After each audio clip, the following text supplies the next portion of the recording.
Every time I hear, I always say it's such a joy to be with you, and that such an enormous amount of blessings have happened in the past year. But it's true, and this year, more than ever, it's been a year of amazing blessings, and I thank you enormously for your part in it, because it's been an incredible team effort on a number of topics, and your prayers have borne such fruit. It's really been quite extraordinary. And one thing that the Lord has really revealed to me, and I think this morning's sermon is only going to be just scratching the surface of the icing of what is underneath it all about the power of our words. It's something that God's really speaking to me at the moment, and I've seen incredible results from daring to obey God and say what He wants you to say. I don't think we have any problem about thinking and praying. I don't think we have any problem about saying a nice thing or an encouraging thing in passing.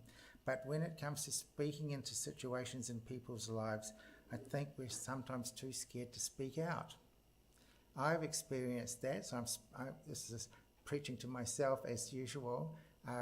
But if we will ask God to guide us and to empower us and to speak out when we need to, the results can be amazing. It's not unwise to be careful, because so much damage could be done if we say the wrong thing. So many conflicts could arise if we don't say it well, or we don't use the timing that we should do on that topic. It could even distance relationships rather than build them up. Do you agree with that? So I definitely think we need to be very careful about all the things that speaking out could do in a negative sense.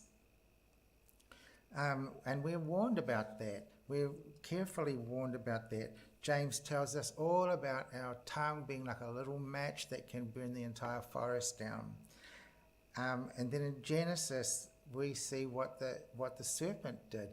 By twisting Eve's mind, he began a process that has affected us all. So the words we speak can even, as James tells us, put curses on people. If we let our emotions run away with us and say things we shouldn't say, we could even put a curse on people. So those are all genuine and serious things that we should never forget. But the potential of the damage shouldn't turn us away from the potential of the positive, because the positive of what we could say is enormous. In the past year especially, I've learned so much about daring to speak up, stepping out and saying things, even when in the natural, in the human, I feel nervous to do it, and I can see it's in some ways risky somehow, but I really have this burning passion from God that I have to say something.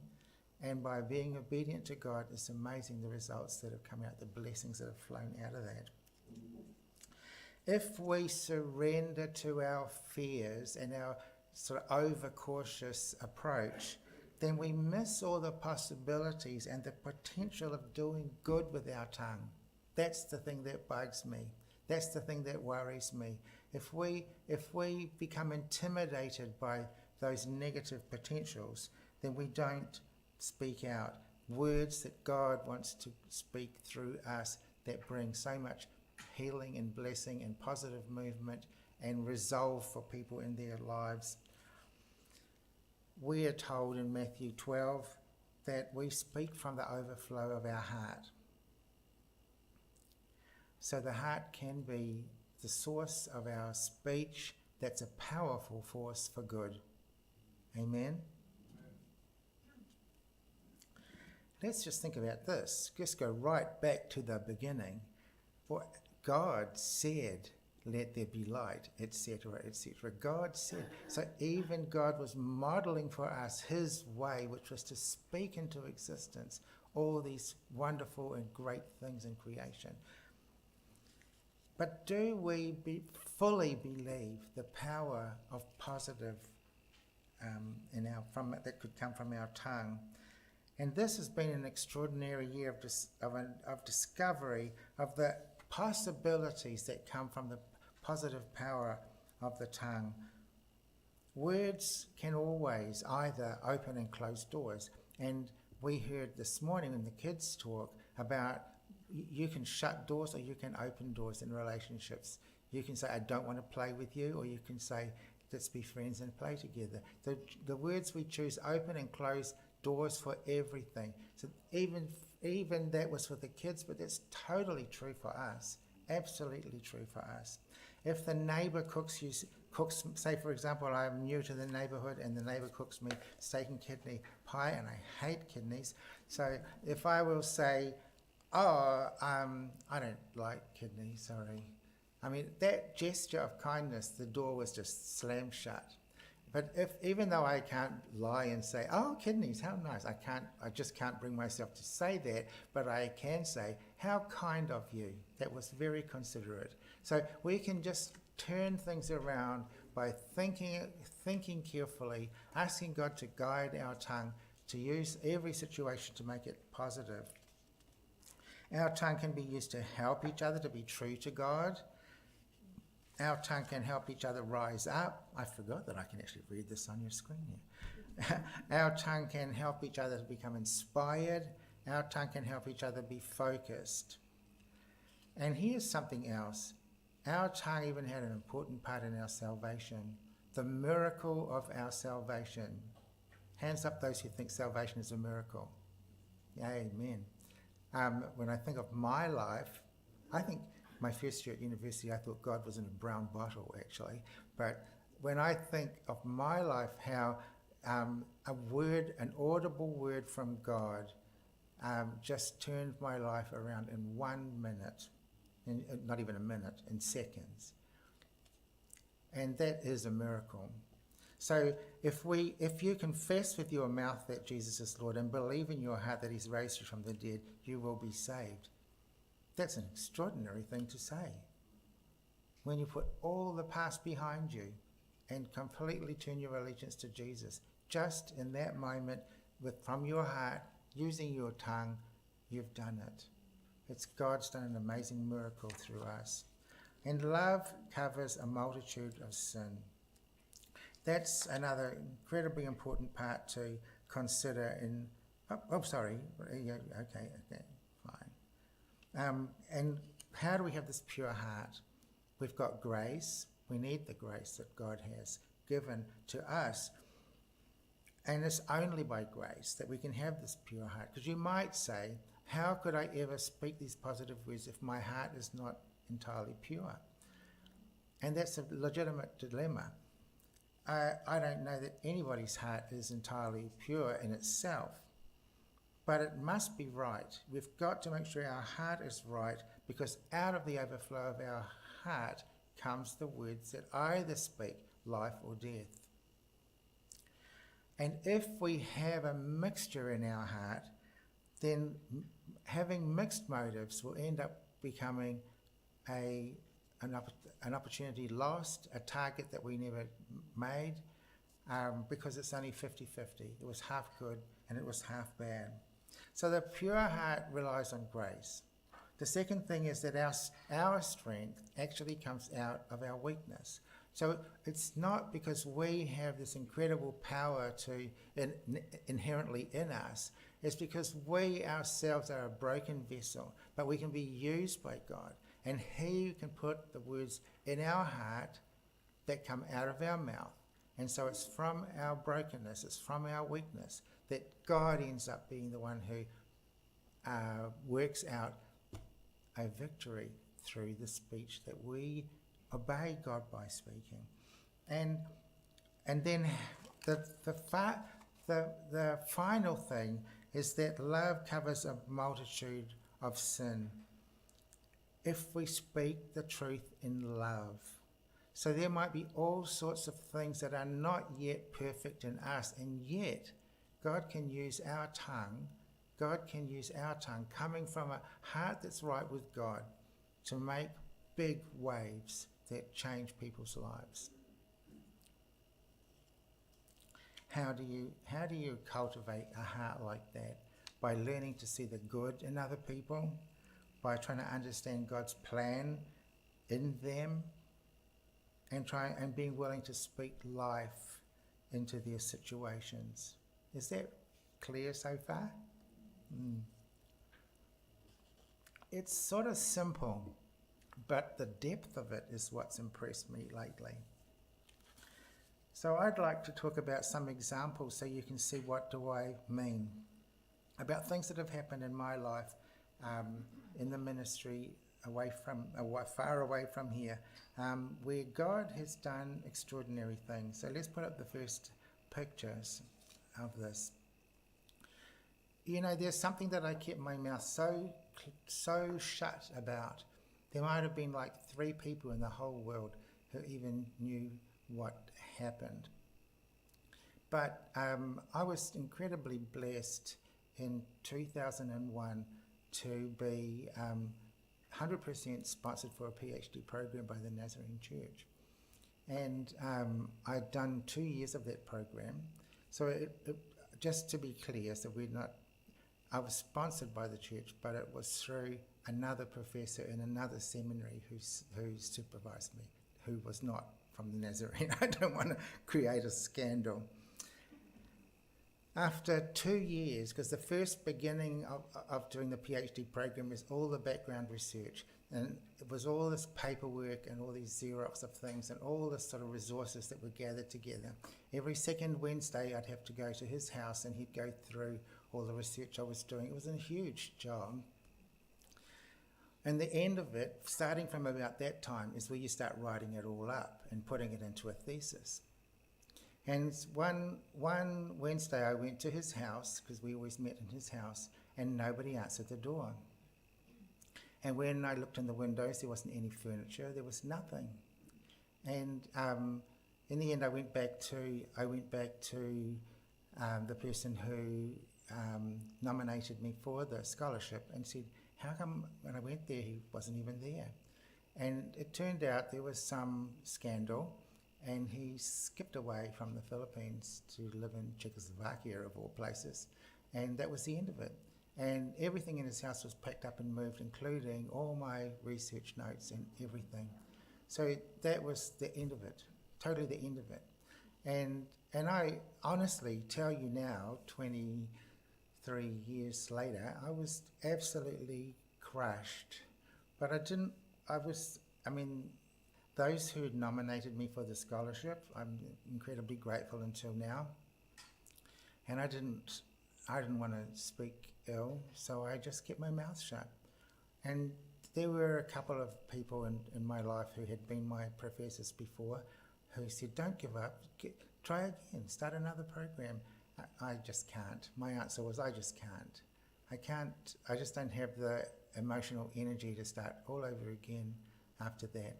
And so I let it slide. And then it became a non-issue eventually. And then years and years and years later, just only a few years before lockdown, I can't remember the exact year, then I was talking to this Nazarene pastor from the States, and he said, he must have heard something. He said, tell me about your postgraduate studies. Like, he must have heard that I'd been nominated, and then where is it?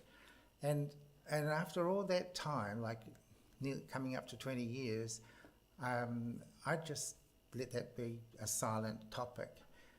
And I thought, well, do I just brush this off and say, oh, I never went through with it? Or do I just honestly tell him the story I just told you?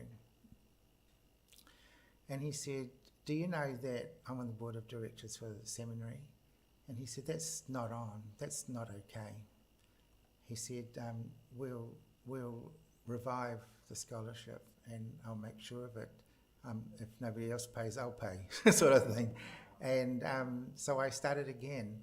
And it was not just to complete, it was a different program, but not just to complete the program, but to be feel like now I feel healed from what happened in the past, if you can sort of follow that. And at the end of February this year, I finally submitted the completed thesis. And there it is, a picture of it in 3 volumes. So if I hadn't dared to speak up, if I'd just tried to be polite and say, oh, well, you know, it just wasn't the time or something, and just sort of brush it off in a polite way, then I would never have got the blessing of the person saying, you know, I can sponsor you one way or another to start again. So thank God for that. So that's an academic thing. The next thing is one of those things that all of us face. There was this thing on my arm. It didn't look like anything. It was just sort of flat, but it felt different, and it just seemed unusual. And I could have just ignored that and thought I've got better things to do. But I went to a skin specialist, and she said to her, to me it didn't, but to her, she said, this doesn't look good, and we should get this out. I said, okay, when? Tomorrow. Come back in the morning. So she cut it out. It went off to pathology for nearly 2 weeks before they had an answer. And when it came back, it was actually a dangerous type of cancer. But fortunately, she had cut all the flesh totally around it, and it was all complete, and so no further treatment needed. If I just thought, well, it's just, you can't hardly see anything, it was sort of just a thing. If I'd left that for another 5 years or something, who knows where that would have gone. So just having that prompt to go and say, this might seem silly, but this doesn't feel right to me, just hearing God and speaking it out, it probably saved a lot of grief doing that. So let's move on to somebody else. Well, here's the picture of Jeremy that you've read about, probably in newsletters, who graduated from police force last May.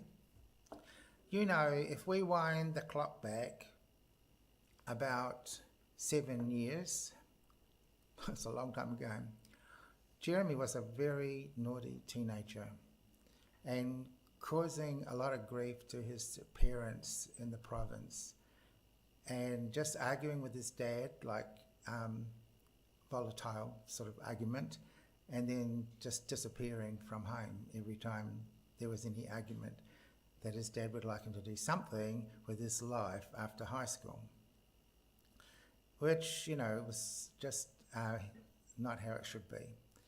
Until in the end I felt this is not right, and I just happened to find out where he was and phoned the person there. I said, would you mind passing the phone to Jeremy, please? I said, Jeremy, I've heard everything about how you've been behaving with your dad, and this is it. You've gone too far now. So when you finish there this weekend, get on the bus and come to Manila. You better come and live with me and straighten out your life. And he did. He just said, yes, sir, yes, sir, and came to Manila. And he went to university and he graduated in criminology. And then it was a hard road, you know that from what you've read. He couldn't pass any of the regulatory exams. He went from one to another that would be ways to get into the police force, fire service, education. You've got to get your professional license and something to get in. So he just kept sitting at them all, sitting everything. And finally, he passed the civil service exam and he was allowed to go into the police force. And he's been doing training for a year now. And he's turned out a really good guy, really solid guy. But if I hadn't let that feeling that God put in my heart that this is not right, you can't go on living your life like this, and telling him to just come and straighten out his life and go to university, then that wonderful outcome would never have happened. Isn't that great? Next. And then here's, we've gone too far, I think. You jumped ahead too many. Yeah. Oh, was that the next one? Okay. And then there are the two of the three brothers who Those are the two of them in the middle when they were little in the tribal area. Can you imagine that? And their family's been a disaster, as you've read some of the newsletters. And similarly, the one on the left came first, and then once he seemed to be doing pretty well in high school, I asked the next brother to come. So in spite of their family situation, which is long and complex, I'm not going to go through it now, but in spite of broken family and a disastrous situation, they ended up graduating from criminology at university only a few months ago, and doing extended studies now while they try to sit their entrance board exams into the police. So their lives have worked out really well. And then the next is their little brother, Jackie, who was totally crushed, really, sent to me overnight by the police on the bus to get away from the situation in the tribal area. And insecure about everything, but there's still a fighting spirit I saw in him right from the beginning, in spite of it all. And he worked really hard in high school, and he did really well, in spite of having a hassle with learning the national language and understanding the culture, and learning to actually go to school, because I think he wagged school an awful lot when he was in the province. And you know what? He ended up graduating high school with honours. He sat 5 of the most elite university entrance exams and passed 4 of them, and chose this university from the choices he had. And that's him on his first day in the dorm, which is pretty much like a prison cell, just a cement floor and metal bunks. But being in prison is just a frame of mind, you know. And he's loving it. He's doing really well there. And that's an amazing story of that little kid there becoming the next beside him in the final year of senior high school. He took the chance he had and he made something of it. But all the way through, I can say, in order to heal all that damage, I just felt like this is what the Lord said to me, there can never be too much affirmation every day, again and again. Never mind your background, you can do this. Never mind how hard it is, just try the math again until you get it right. Never mind about what other people say, because in the city, people are very discriminating against tribal people, even though it might sound like a funny joke, but things like, is it true that you tribal people have tails? And, you know, they'll say little things like that. It's very demeaning, actually. Never mind what they say, you are who you are, you just do your best. And just keep saying that every day. And he went from being shattered to being pretty confident young fellow now.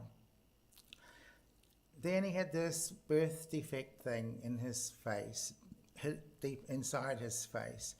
And even this amazing thing here, he had to go last year for a CT scan with the radioactive contrast dye, which made him pretty sick, I can say.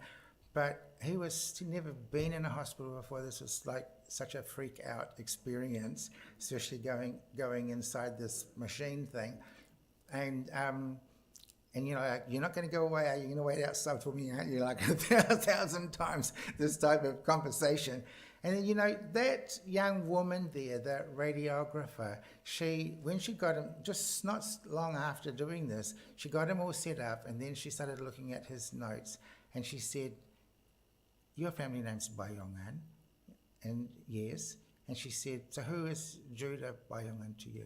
He's my cousin. She said, he's my best friend in the province. She said, I'm also from Ifugao, but I married a soldier here in Manila, and so I've been living here, and I did my training here as a radiographer. Wasn't that amazing?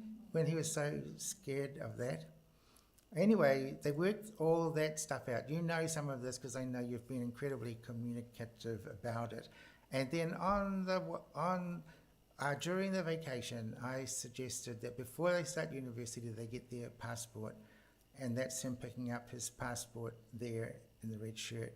And on the way to pick up the passport, I got this letter from Operation Smile in Brisbane saying, we're coming to Manila on September 30, this next week, and if we can't do the operation in Manila, we'll do it in Brisbane.